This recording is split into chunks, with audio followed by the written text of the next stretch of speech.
Hey,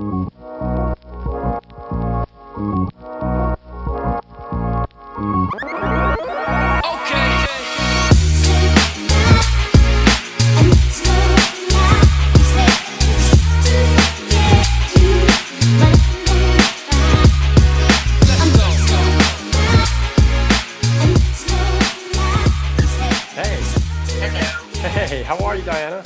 Good, how are you? I'm good. I'm doing well. Thank you so much. Yeah, thank you for coming online and doing the interview with us. I really do appreciate it, and I think a lot of people will be interested in just listening to you and your stories. Yeah, Cool, awesome. I saw Jessica, so I was excited about this one. Yeah, I tell you what, for people watching this, if you haven't seen Jessica's interview, she did an awesome job. She's talking about her trail running and her upcoming ultra trail running marathon. Which, by the way, Diana, you're going to be running the exact same one, right? Yes. Awesome. Yeah. Cool. Awesome. Okay. Well, why don't you tell us a little bit about what got you running in the first place? What inspires you to run?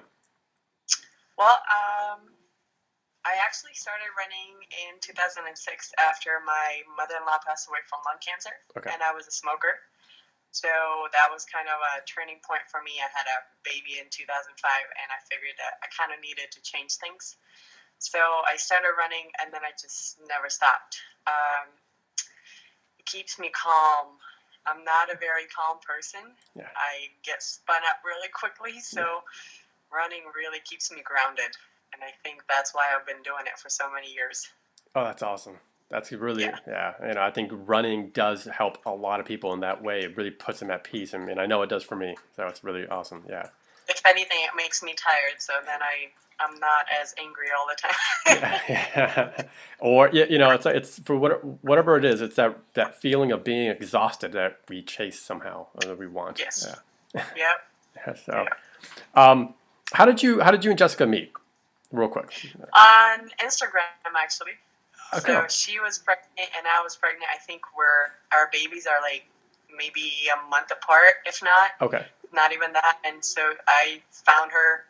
I was on the West Coast, she was on the East Coast. So every morning I'd wake up and I'd see her work out or run already, and I'm like, okay, I'm gonna drag my big pregnant butt out of bed and work out because she just did a workout.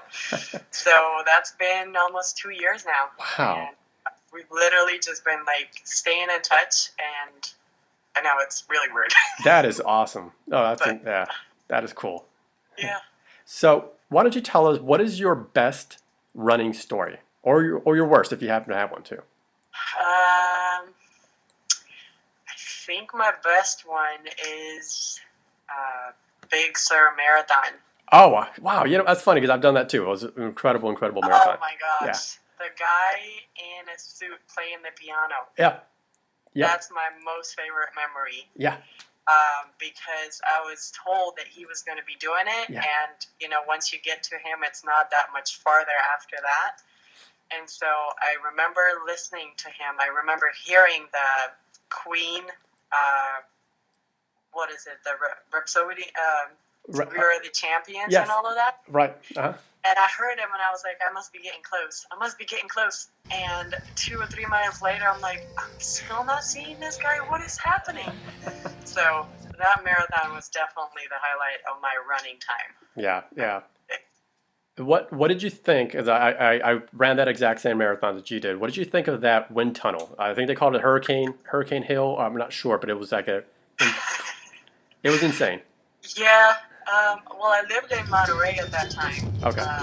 So it really, kind of got used to running on the coast, and wind wasn't that big of a deal. But Yeah. I do remember that every hill I climbed, I was like, no, not another one. Are you kidding me? Yeah. So it was definitely a great one. I want to do another one. Maybe do like a girls' weekend or something. Yeah, absolutely. That's another one that I would not mind doing again.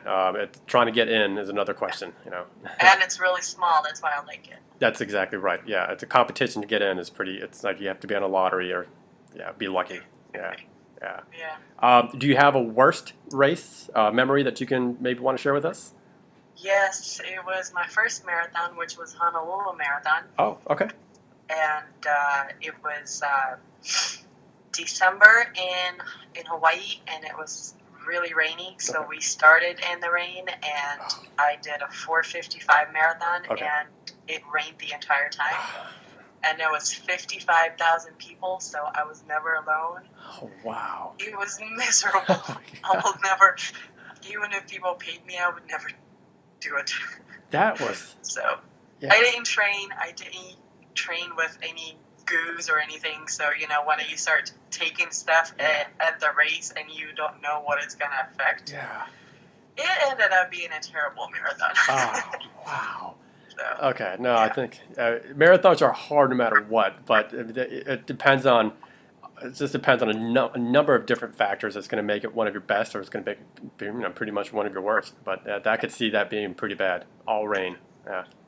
Yes. Okay. Well, why don't you give us, as a matter of fact, what I wanted to know, what is your next race? I think you mentioned you were going to be running with Jessica. Can you tell us about it? Yes, it's called IC8. It's an 8-hour race, and you essentially try to squeeze in as many miles as you can in 8 hours. So that's my first ultra. I've been thinking about running an ultra for probably close to 7 years, and I never had enough guts to do it. So I finally signed up for it, and now I'm doing it. Wow.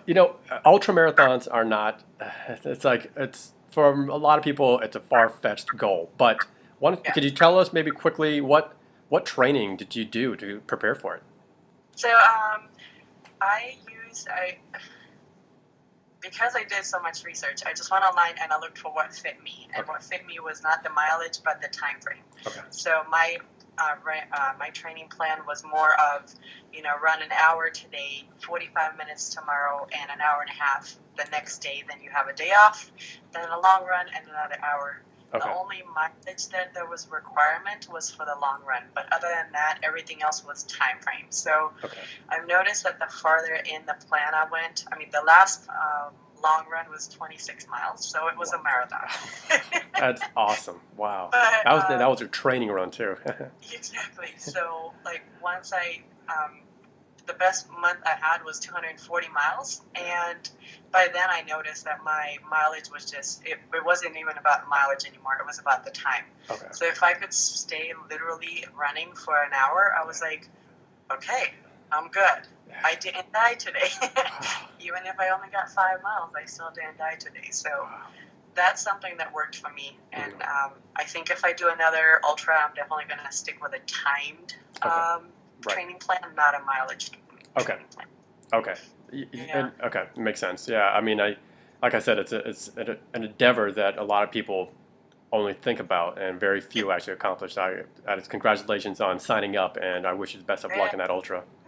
Yeah. So one thing I was hoping maybe to ask you, what tip or advice would you give a beginner runner? Stick with it. Yeah. So stick with it, and literally when I first started in 2006, I could only run 1.5 miles. Okay. And I did that for, I believe, 2 months, and then I started increasing my mileage by 10% a week. That's any runner that you talk to, if they're experienced, they'll probably tell you don't do it more than 10% a week. So I started running in August 2006, and February 2007 I did the first race, which was at 8 miles. I think it was 8.2 miles or something, just really random distance. Right. But and I did it well, and then I was hooked, because that runner's high at the race where you're starting off too fast. Yeah, absolutely. But you burn out very quickly. Yeah. Just stick with it. It's not going to be easy, but if it was easy, everybody would be doing it. Yeah, you're right. Yeah, absolutely. If it was easy, everybody would be doing it. And I think you touched a really good point too, that you should progress slowly, be patient, and 10% a week is actually a very good rule of thumb, because otherwise you will be prone to injuries, especially the longer you go. Speaking of that, have you ever injured yourself on a training run or a marathon or ultra? Well, when I was getting ready for the marathon in Honolulu, I did it's called the race series, preparation race series. So before you do a marathon, they essentially, you pay them money and they plan your 15K, 20, 25, 30, and then a half marathon. Okay. So when I ran a 30K, I ended up getting a really bad sciatic nerve issue. and that's been an issue since 2006. So having that problem, I've really learned to listen to my body. And so, you know, if my training plan says 20-mile long run and I'm not feeling it, there's always next week. So adjust and overcome. I've been running for 11 years and I've been good since I've started taking care of myself. So good. Yeah, no. Okay, awesome. Yeah, so that's solid advice too. You know, to listen to yourself, listen to your body. That's very good. Okay. Well, Diana, I don't want to take up any more of your time. I appreciate your time coming on, and we're gonna try to publicize this very quickly. I think like I said, anybody who registers for an ultramarathon like yourself is brave, to say the least. Either brave or crazy. Yeah, right. But again, I wish you the best of luck. I want to get back in touch with you and Jessica again, follow up, and see maybe if I can get you guys on the air again. It'd be awesome. Good. Cool. All right. Well, yeah, you too, Diana. Thank you so much, and we'll talk soon. Okay. Okay. Take care. Okay. Bye bye.